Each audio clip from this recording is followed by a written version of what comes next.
This is Born Strategist. In this video, I'm going to be talking about microtransactions and exclusive content.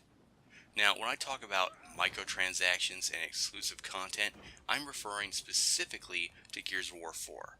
And yes, I know that microtransactions and exclusive content aren't necessarily new to the gaming industry, but it is the Gears. And the main reason why I want to talk about this is because I like Gears of War, and I've played every iteration of the franchise. Yes, even Judgment. Now, that being said, we haven't seen a Gears of War game that has incorporated microtransactions until the Ultimate Edition debuted. And then you follow that up with Gears of War 4.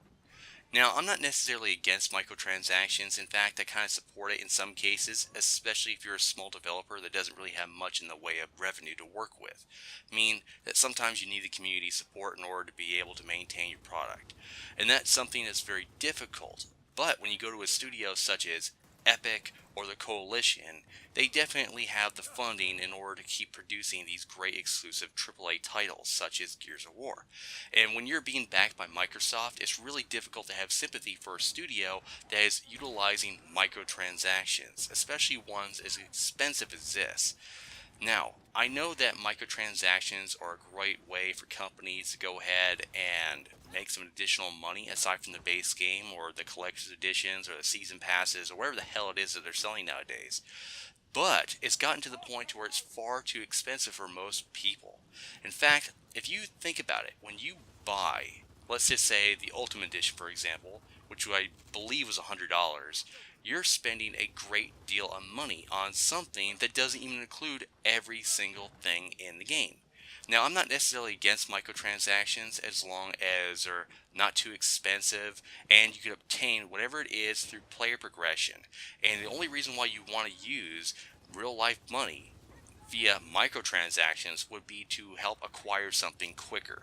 And that's it. And as long as it doesn't give you additional powers or abilities that would be used in competitive combat, then I don't care.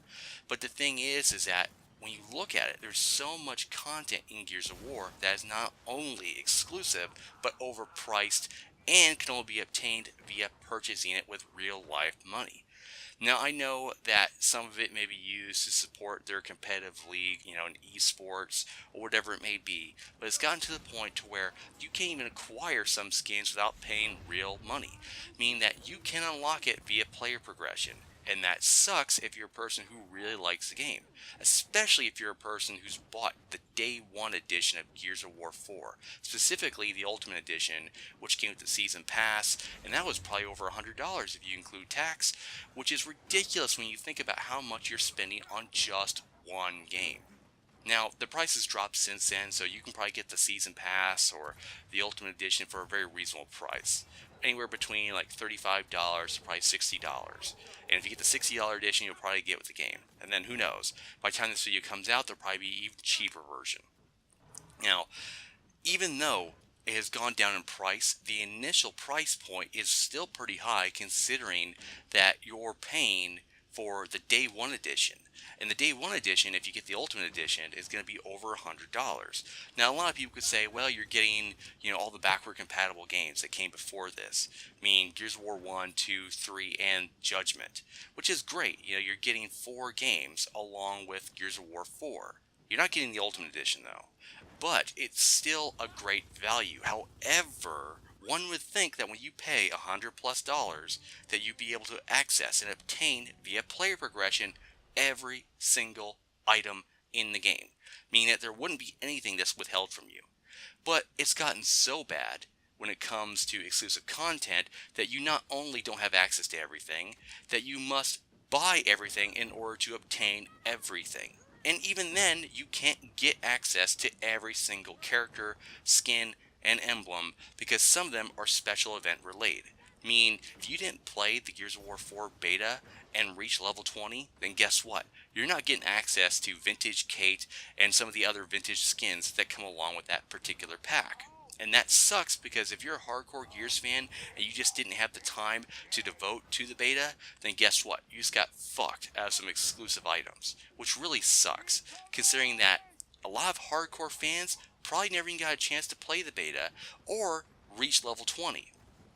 And that really sucks because if you're a hardcore Gears of War fan and you're a completionist and you like collecting everything, then guess what? You're not going to be able to do that. In fact, some of these unlockable items are exclusive to bundle packages. Now, just in case you don't know, if you haven't bought the Gears of War limited edition 2 terabyte console, then guess what? You didn't obtain Vintage Oscar, the Vintage Retro Lancer, or the Vintage Boomshot, and whatever else comes with that vintage pack. Which really sucks, once again, if you're a collector or a completionist, because you're not going to gain access to all that stuff. With that said, what's your thoughts? What's your opinions? Let us know below. Until next time, thanks for watching. More objective reviews, strategy guides, commentaries, and more. Stay tuned to this channel.